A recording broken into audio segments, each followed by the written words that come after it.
How's it feel to be here, ma'am? Well, it's a little overwhelming, you know.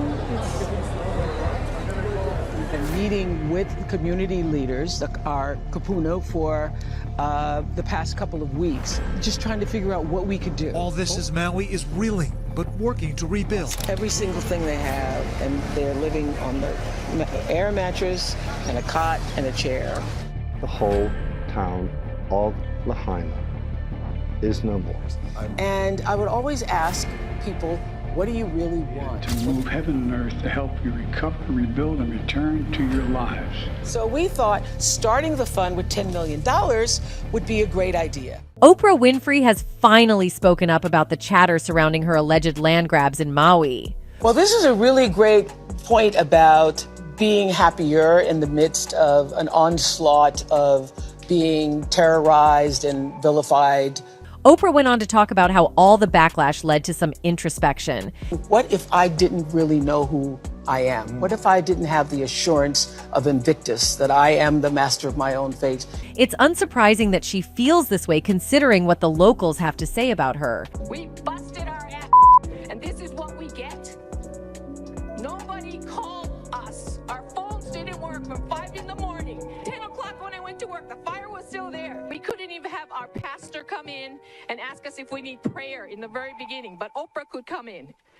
Who is she? And when you consider some of the things Oprah did that heightened suspicion around her, it's hard to feel sorry for her.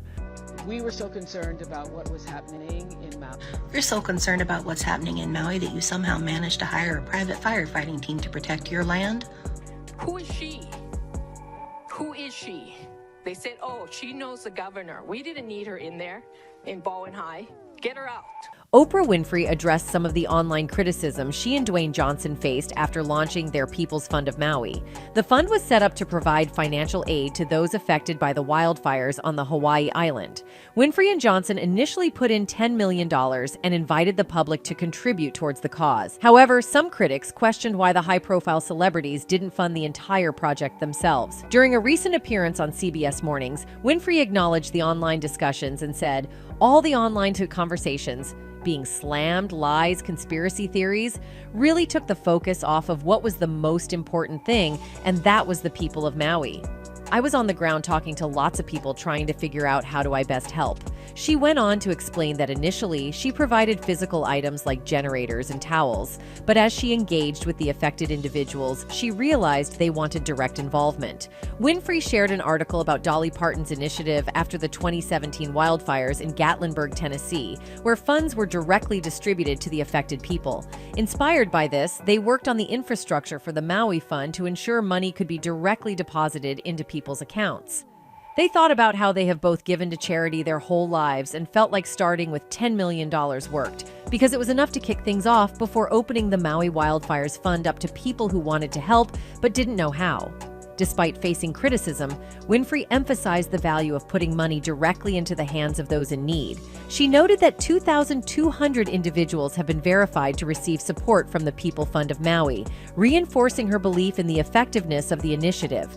Initially, Oprah and Dwayne "The Rock" Johnson made headlines by announcing they had utilized $5 million to create what they called the People's Fund of Maui. This move raised eyebrows as it appeared to contradict Oprah's earlier commitment of a $10 million donation for Maui's fire victims.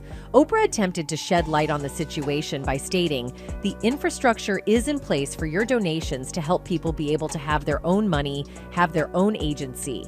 However, her explanation left many scratching their heads, as it seemed that only half of the promised $10 million was directly going to those in need.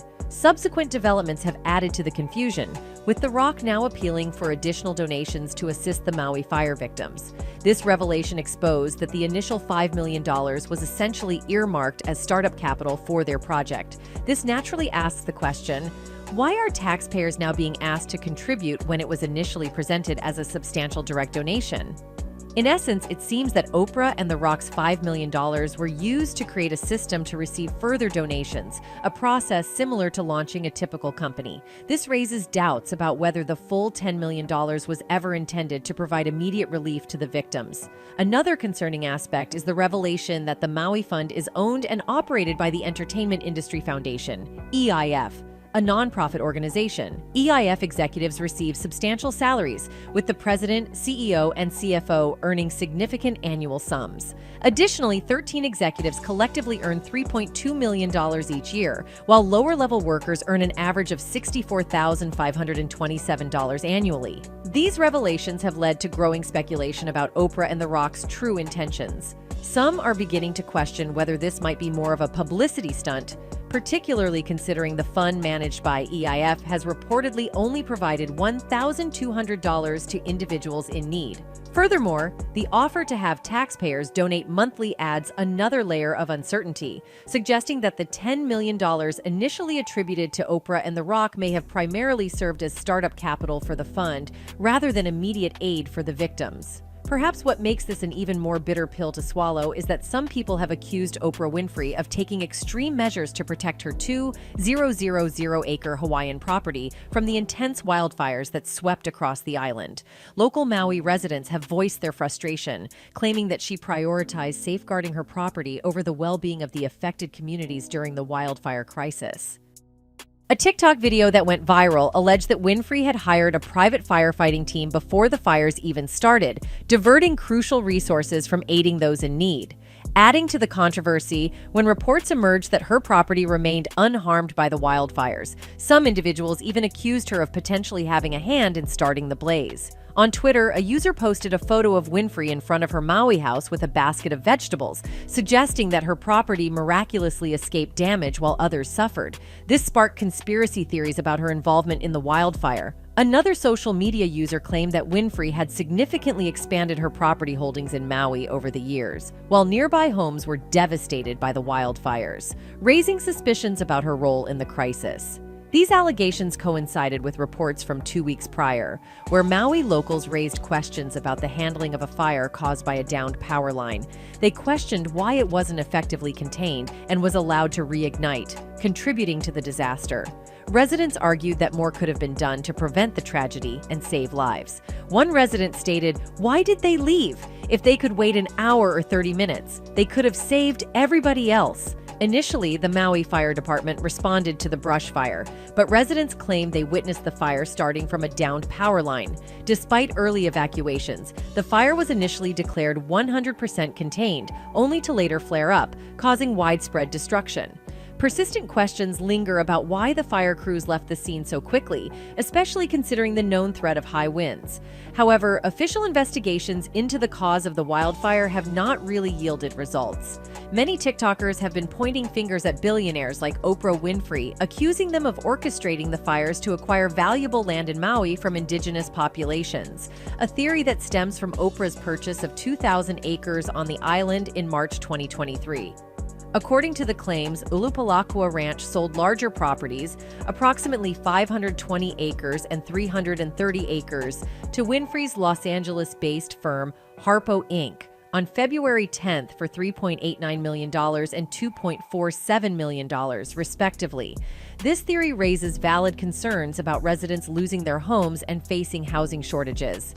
However, it's crucial to note that while conspiracy theorists suggest a planned land grab, there's no proven link between Winfrey and the fire. In fact, the celebrity has been seen visiting survivor camps to help those affected. Addressing the conspiracy theories and concerns about land grabs, Governor Josh Green called for a moratorium on property sales to prevent predatory practices.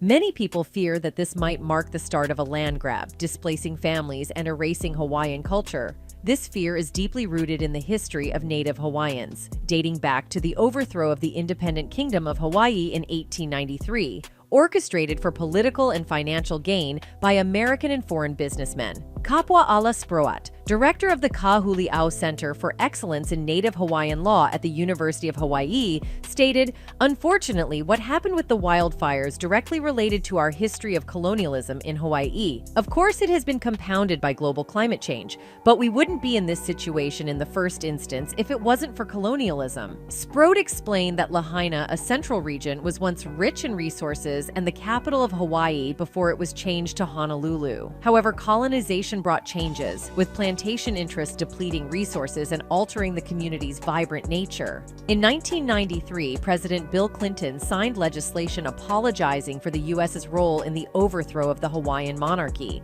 While the apology acknowledged the historical significance of the event, it didn't provide federal recognition to Native Hawaiians, leaving a wound that still needs healing. The threat of opportunistic outsiders buying property amidst the aftermath of the Maui fires has ignited outrage and reopened historical wounds for the local population.